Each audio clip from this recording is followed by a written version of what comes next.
아까 읽은 이사야서 53장을 읽는다는 것은 큰 은혜입니다. 이사야서 53장은 다니엘서와 함께 유대인들이 읽는 회당에서는 금서 목록으로 지정된 말씀입니다. 1년 동안 유대인들이 차례로 읽는 성서 목록에 빠져 있습니다.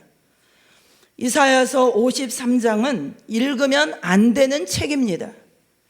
유대인들은 고개를 돌려버리거나 종이로 가려놓는 사람들이 많다고 합니다. 이사야서 53장을 유대인들이 왜 이토록 싫어할까요? 예수님에 대한 예언이 나오기 때문입니다. 유대인들은 오신 예수님을 안 믿습니다. 그런데 그들 보기에 이사야서 53장은 예수님을 너무 닮아서 유대인들이 예수님을 생각할까 봐 어린아이들은 절대 못 읽게 하고요, 성인들도 랍비 허락을 받아야만 읽을 수가 있습니다. 유대인들은 오히려 예수님의 모습을 기억하고 있는데 오늘날 현대 교회는 예수님의 모습을 잃어버렸습니다. 유대인들은 이 말씀을 금서로 만들 정도로 예수님의 모습을 기억하고 있어요. 그런데 정작 하나님의 자녀된 우리들, 교회들은 영화 주인공 같은 너무나도 화려한 예수님으로 바꾸어 버렸습니다.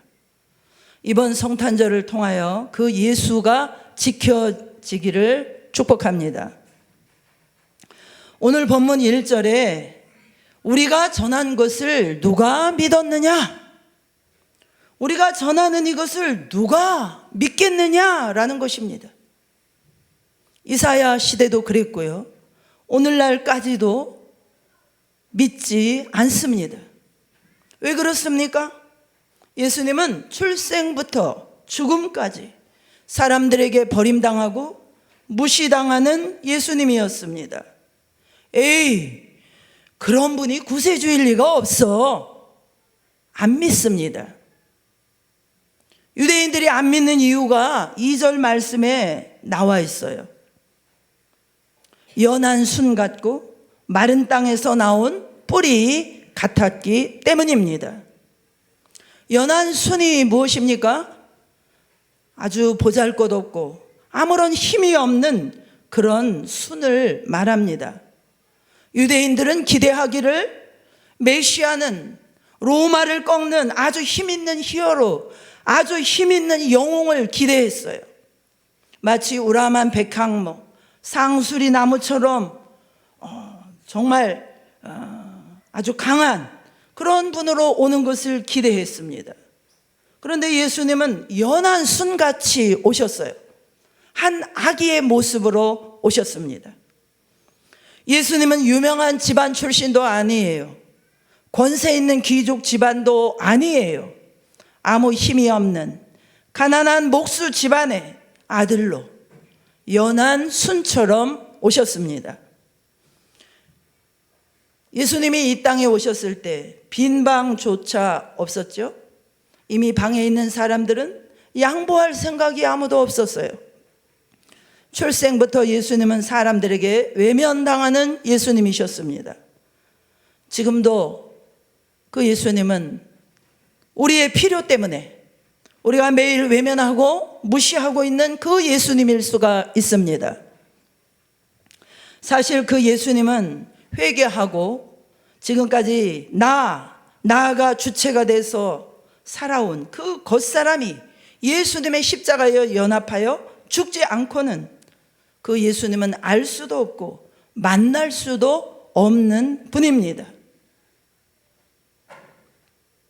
참 반가운 신도요, 우리가 찬양을 기쁨으로 드렸고 우리가 매년 정말 이렇게 찬송을 부르며 예배하고 그 주님 오심을 기뻐합니다만, 회개하고 나를 부인하고 자기 십자가를 지고 죽기 전에는 결코 내 안에 예수님은 탄생되지 않습니다. 2절 말씀에 거기다가 마른 땅에서 나온 뿌리 같아서, 라고 말씀합니다. 여러분, 뿌리가 나오려면은 좋은 땅, 비옥한 땅에서 나와야 그 뿌리가 잘 자랍니다. 마른 땅에서 나왔다는 얘기는 무엇입니까? 곧 말라서 비틀어져 죽는다는 얘기예요. 곧 말라서 비틀어져 죽는다는 얘기예요. 땅에 나와서는 안 될 그런 뿌리가 푹 튀어나온 것처럼 아주 흉한 모습으로 그렇게 오신다는 것입니다. 그분은 마른 땅에서 나온 뿌리 같아서 고운 모양도 없고 풍채도 없은즉 우리 보기에 흠모할 만한 아름다운 것이 없다. 태어나서 죽을 때까지 예수님은 그런 모습이셨습니다. 그러니 누가 봐도 연한 순같이 힘도 없고 마른 땅에서 나온 뿌리처럼 아무런 가치도 없어 보이는, 이게 뭐가 되겠나? 야, 그냥 덮어라 덮어 할 정도로 연한 순, 마른 뿌리는 어떤 농부도 어떤 목자도 관심 갖고 들여다보지 않습니다. 이것은 그냥 말라버릴 것, 그냥 없애버릴 것, 그냥 땅만 버리는 것, 그렇게 판단할 수밖에 없는 연한 순, 마른 땅에서 나온 뿌리 같은 모습, 그 모습으로 오셨다는 것입니다. 그분을 볼 때 고운 모양도 없습니다. 풍채도 없습니다. 우리 보기에 흠모할 것이 없어요. 이사야서 53장에 나오는 이 예수님은 유대인들이 상상하고 기대했던 그 예수님과는 정반대의 모습인 것이에요. 그래서 유대인들은 야, 이게 뭐야? 읽지 말자. 어쩌다가 이런 구절이 있어? 그러면서 예수님은 아직 안 오셨다는 거예요. 분명히 그 예수님은 우리에게 오셔서 말씀을 증거해 주시고 병을 고쳐주시고 죽은 자를 살려주시고 십자가를 지셨고 부활하셨는데도, 그런데도 유대인들은 아직도 믿지 않습니다. 왜 그렇습니까? 이사야서 53장을 볼 때 이분은 메시아가 아니라는 거예요. 여러분, 사람이 얼마나 완고한지요. 말씀에 예언된 것도 무시해버리는 것이 사람들입니다. 아무리 하나님이 말씀이라고 해도 사람들은 잘 믿지 않습니다. 왜 그렇습니까? 내가 생각하는 메시아와 안 맞으니까요. 그래서 지금 예수님을 믿는 유대인들은 요즘에는 이제 좀 생겨나고 있습니다만 거의 없어요. 예수님은 그냥 선지자에 불과하다고 생각하고 우리가 기다리는 메시아는 아직 오지 않았어. 이사야서 53장의 예수의 모습은 아니야. 이렇게 계속 기다리고 있어요. 그러면 이사야서 53장만 예수님을 이렇게 표현하고 있는가? 그것이 아닙니다. 유대인들이 버젓이 읽고 있는 말씀에도 이 말씀이 나타납니다. 그게 바로 이사야서 11장 1절의 말씀입니다. 우리 한번 같이 읽어볼까요? 시작. 이새의 줄기에서 한 싹이 나며 그 뿌리에서 한 가지가 나서 결실할 것이요. 다시 한번 시작. 이새의 줄기에서 한 싹이 나며 그 뿌리에서 한 가지가 나서 결실할 것이요. 결실할 것이요. 이 말씀은, 이 이사야서 11장은 유대인들이 읽는 성경이에요. 1절에서 예수님을 이새의 줄기에서 나는 한 싹이라고 표현했습니다. 이사야서 53장에서 말한 연한 순 같고, 바로 그 표현이 바로 이 11장에서는 한 싹이 난다, 이렇게 표현된 것이에요. 그리고 그 뿌리에서 한 가지가 난다. 여러분, 그렇죠. 한 싹, 한 가지는 정말 별로 볼 것이 없습니다. 별로 중요한 의미 있는 것들이 아니에요. 그런데 예수님이 어떤 분으로 오셨는가? 한 싹으로 오시고 한 가지로 오신다는 거예요. 그런데 그 중에서도 이새의 줄기에서 한 싹이 난다는 것입니다. 이새는 누굽니까? 다윗의 아버지입니다. 그러니까 이새의 줄기라는 말은 다윗의 후손에서 메시아가 나온다는 예언이에요. 그러면 같은 말이면 다윗의 줄기라고 하면 훨씬 좋잖아요. 그런데 왜 다윗의 줄기가 아니라 이새의 줄기라고 예언했을까요? 어차피 같은 말인데 이새의 아들이 다윗이니까 다윗의 줄기 그러면은 굉장히 있어 보이는데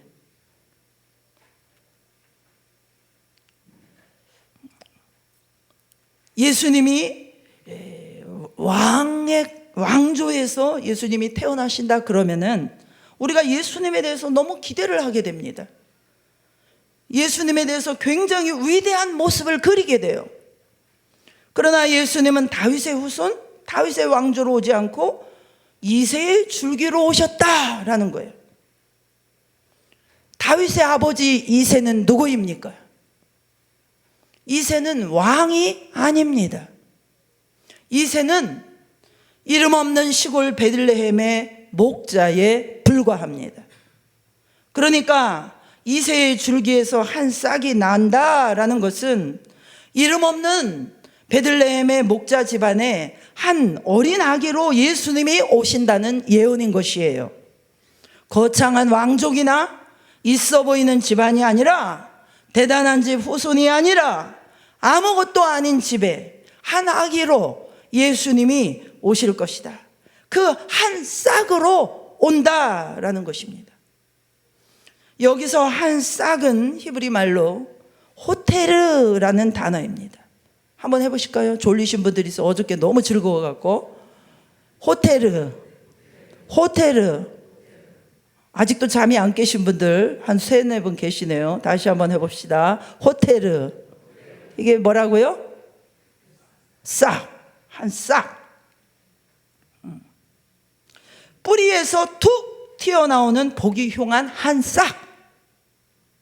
53장 아까 읽은 연한 순 같고 마른 땅에 뿌리 같다는 뜻이 그대로 담겨있는 말이 한 싹, 호테르입니다. 정상적으로 나온 가지가 아니라 너무나도 보기 싫게 툭 튀어나온 아주 쓸모없게 생긴 가지라는 거예요. 정원사들이 이 호테르, 이 한 싹 이거를 다 잘라버립니다.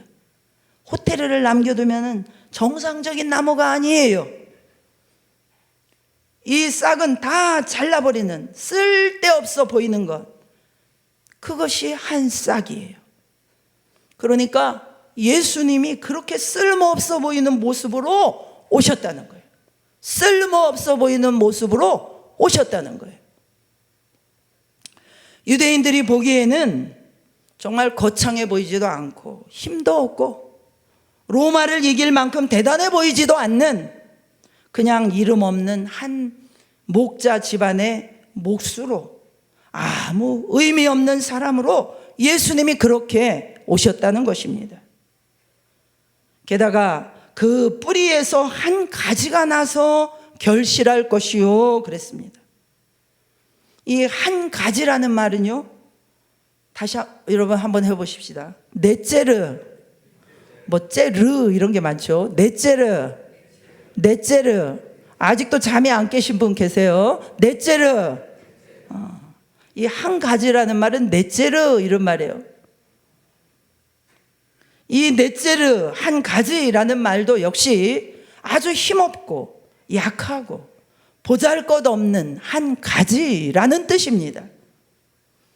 그런데 이 이사야서 11장 1절의 말씀을 신약에서 마태가 인용합니다.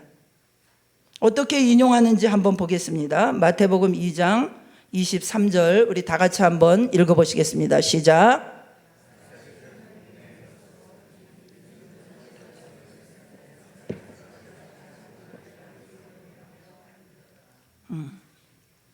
여기서 선지자는 이사야 선지자죠. 이 말씀을 이사야가 했다는 거예요. 근데 마태가 이 예수님이 나사렛에서 자라시는 것을 두고 이 선지자의 예언대로다라고 지금 이 마태복음 2장에서 말을 하는 거예요.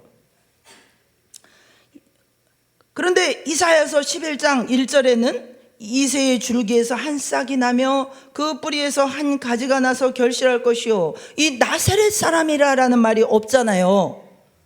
그런데 마태는 이 말을 왜 인용했는가? 이 나사렛이라는 이름이 한 가지, 넷제르라는 말과 자음이 똑같습니다. 이 히브리어는 원래 자음밖에 없어요. 나중에 이게 모음을 붙여서 발음을 하게 된 것입니다. 그래서 이 넷제르라는 가지라는 말과 이 나사렛이라는 그 단어는 히브리 말로 똑같은 단어예요. 그래서 이 두 말이 똑같으니까 마태는 예수님은 나사렛 사람으로 예언되었구나, 넷제르구나 라는 것이에요. 넷제르가 뭐냐? 이 뿌리에서 나온 아주 연약한 가지, 볼 것 없는 아주 연약한 가지, 정상적이지 않은 가지. 그러니까 이 나사렛이라는 곳에서 예수님 사셨거든요. 그 나사렛이라는 동네가 정말 아주 보잘것없는 동네인 거예요. 이 예수님 당시의 나사렛은요, 전쟁터였습니다. 지중해 위에서 내려오고 지중해 아래서 올라오고 싸움이 끝이지 않는 싸움터였어요. 거기에는 남자들도 다 죽어서 별로 없고 여자들만 많고, 그 동네에는 아빠를 알 수 없는 아이들만 있는 그런 아주 험한 동네였습니다. 정상적이지 않은 동네였습니다. 그것이 나사렛이었어요. 그래서 나사렛, 넷제르라는 이름 자체가 그렇게 보기 좋은 게 아니잖아요. 보기 좋은 가지가 아니에요. 잘못 뻗어나온, 이름도 없고 볼품도 없는 그런 가지라는 뜻이기 때문에 이 나사렛 사람으로 오셨다라고 마태가 인용을 해버린 거예요. 그러면 예수님께서 왜 오시려면은 예루살렘이나 아니면 헤브론이나 베델이나 아주 보기 좋은 동네도 많고 이름만 들어도 너무나 살고 싶고 존경스럽고, 이 사람은 예루살렘 사람, 이 사람은 헤브론 사람이야, 이럴 수 있는 곳이 많은데 왜 하필이면 이름도 없고 잘못 삐져나온 넷제르 나사렛이라는 동네에 예수님이 오시고 사셨는가? 왜 그랬을까요? 왜 예수님은 그렇게 이름도 없고 볼품도 없는, 별로 정상적이지 않은 그 나사렛 동네 사람으로 오셨을까요? 이유는 하나입니다. 예수님은 우리 모두의 구세주로 오셨기 때문입니다. 세상에는 힘 있는 사람, 멋진 사람, 권력자들 많지 않습니다. 실제로 이 세상에 제일 많은 사람은 평범한 사람입니다. 힘이 없고 연약하고 눌리고, 세상에는 이런 사람들이 가장 많습니다. 예수님은 그들의 구세주로 오셨다는 거예요. 모든 이들이 의지할 만한 분으로 오셨다는 것입니다.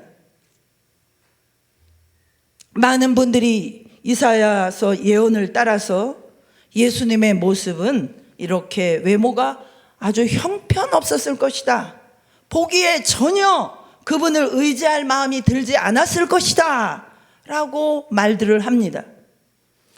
우리는 저나 여러분이나 예수님의 모습을 생각할 때 우리 마음속에 중동 사람, 이스라엘 사람이 아니에요. 서양 사람을 꿈꿉니다.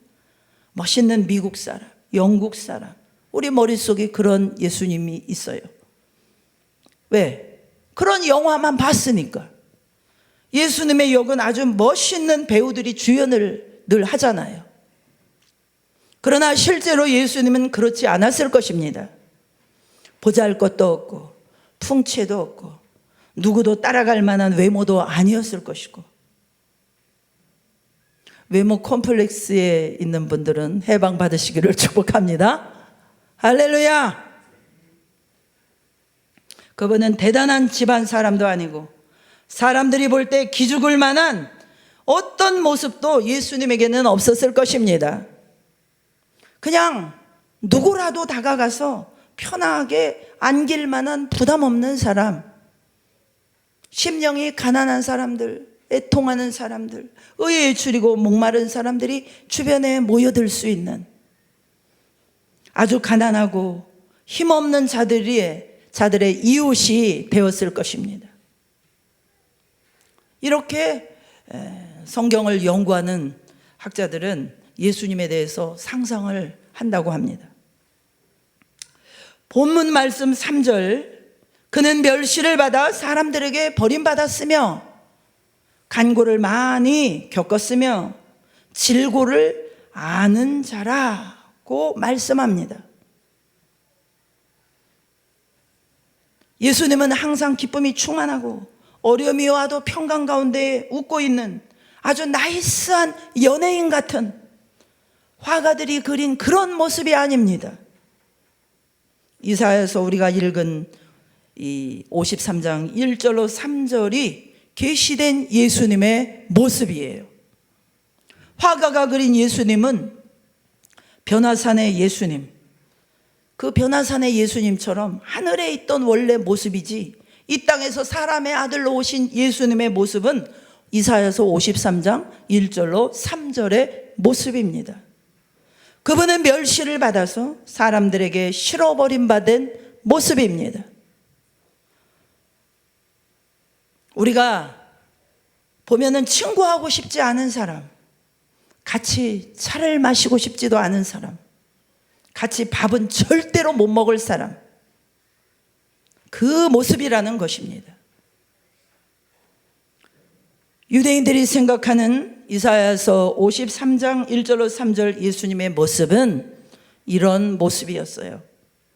그런데 현대 교회는 예수님의 모습을 바꿨습니다. 모든 사람이 좋아할 만한 예수님으로 바꿨습니다. 현대 교인들 뿐인가요?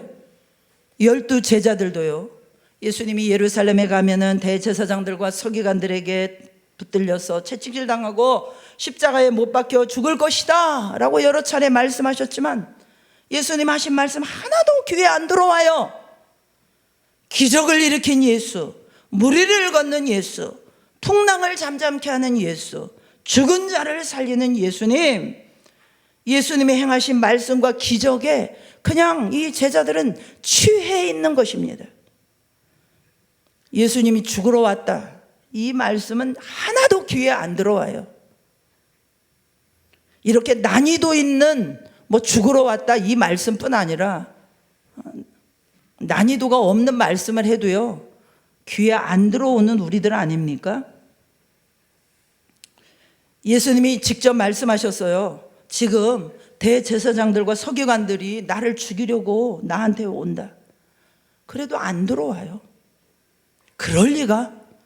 풍랑을 가라앉힌 예수님이 그들을 아주 다스리겠지. 제사장이 어떻게 죽여? 이분은 하나님 아들인데. 이들은 예수님의 말씀을 들을수록, 기적을 볼수록 예수님은 왕이에요. 예수님은 유대인의 왕이에요. 안 들어오는 것입니다. 여러분, 우리도 마찬가지입니다. 우리가 전적인 타락을 깨닫는 회개가 없다면, 성령의 조명 가운데서 하나님의 그 거룩한 의가 우리의 심령에 비춰져서 내가 전적인 죄인인 것을 도무지 어찌할 수 없는 타락한 나라는 것을, 전적으로 타락한 나 자신이라는 것을 깨닫는 그런 회개가 없다면 우리도 유대인들처럼, 12 제자들처럼 평생 예수님을 이렇게 예배하다가 지옥 가는 것입니다. 이것이 복음입니다. 우리가 성탄절 예배를 매년 드리고 메리 크리스마스 반갑게 인사도 나누고요, 아무리 말을 하고 해도요 거듭나지 못합니다. 예수와 함께 나의 타락한 자아가 죽어서 장사되는 경험이 반드시 있어야 됩니다. 못 박히신 예수님을 만나지 못하면 구원은 불가능합니다. 우리는 너무나 타락해서요 죽어서 다시 태어나지 않고는 안 됩니다. 예수님의 죽으심과 연합하여서 내가 죽은 자만이 2000년 전 유대 땅 베들레헴에 오셨던 그 예수님이 오늘 우리의 심령 안에도 태어나는 줄로 믿습니다. 넷째로 한 가지로 오신 예수님은 스스로 자기를 비우신 것이에요. 스스로 자기를 낮추신 것입니다. 아무런 기대할 수 없는 그런 이름이에요. 그러나 그 가운데서 그 기대를 뛰어넘는 우리 모두를 치유하는 이름, 그 이름이 바로 나사렛 예수님의 이름입니다. 그래서 우리가 사도행전 그 3장에 가보면 안전뱅이를 고치는 사건이 나옵니다. 은과 금은 내게 없거니와 내게 있는 것을로 내게 주노니 나사렛 예수 그리스도의 이름으로 일어나 걸으라. 은과 금이 상징하는 바가 무엇입니까? 성전에 번쩍번쩍거리는 힘 있는 것, 대제사장, 율법사, 서기관, 종교 지도자들을 나타내는 말입니다. 성전 안에 번쩍번쩍거리는 은과 금, 사람들은 그것을 보고 와, 하나님 믿어야지 이렇게 하고 따랐어요. 그런데 베드로에게는 은과 금의 그 번쩍번쩍거리는 힘도 없었고 은과 금의 풍족함도 없었습니다. 그러나 내게 있는 것을 내게 주노니 베드로에게는 무엇이 있었다는 거예요? 나사렛 예수님의 이름이 있었어요. 나사렛, 이름 없는 것. 넷째로 연한 가지, 무시해도 좋을 만한, 잘라버려야 되는 가지. 넷째로 오신 예수 그리스도, 연한 순 같고 마른 땅에서 올라온 뿌리 같은 예수 그리스도, 그분을 믿는 믿음으로 일어나 걸으라 라고 말했습니다. 그랬더니 그가 일어나 걸었던 것입니다. 할렐루야. 여러분, 나사렛 예수 그리스도, 그 이름은 바로 우리에게 이런 힘을 주는 능력이 있습니다. 마른 땅에서 나온 뿌리, 아무 힘도 없어 보이지만, 그러나 마른 땅을 뚫고 나왔기 때문에 그 뿌리는 또 다른 마른 땅에서 또 다른 뿌리를 일으킬 수 있는 것입니다. 연한 순 같지만 그 연한 순은 계속해서 자라서 결국에는 커다란 나무가 되어 새들이 와서 깃드는 은혜의 장소가 되는 것입니다. 예수님은 그렇게 오셨습니다. 연한 순 한 싹, 한 가지로 오셨습니다. 그러나 그것은 우리를 살리는 이름, 우리를 다시 한번 하나님께로 이끌어 가시는 이름, 비록 부자할 것 없지만은 아무런 기대할 것이 없는, 인간적으로 보면 아무것도 아니지만은, 그러나 그것이 바로 일어나지 못하는 우리를, 나면서부터 못 걷게 된 우리를 일으키시는 나사렛 예수 그리스도, 그 이름의 능력이 된 것입니다. 그러므로 여러분, 우리가 대단해서 따르는 게 아니에요. 우리는 엄청나게 보여서 예수님을 따르는 것이 아닙니다. 그 예수님께는 뭐가 있습니까? 생명이 있습니다.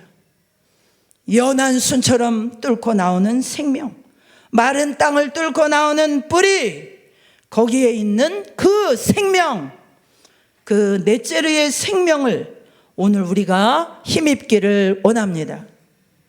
그래서 이 땅에 번쩍거리는 거, 좋아 보이는 거, 대단해 보이는 거, 사람들이 다 좋아하는 그것을 이제는 내려놓고 바로 내 안에 생명이 있는가?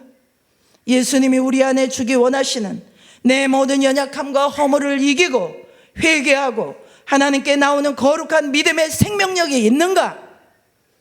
예수 생명이 내 몸과 내 삶에 나타나고 있는가?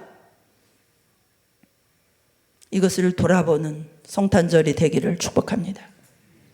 하나님 앞에 모든 원망을 그치고 모든 절망도 그치고요, 소망으로 믿고 따르는, 그래서 나도 살고 남도 살리는 자로 거듭나는 성탄절이 되시기를 축복합니다.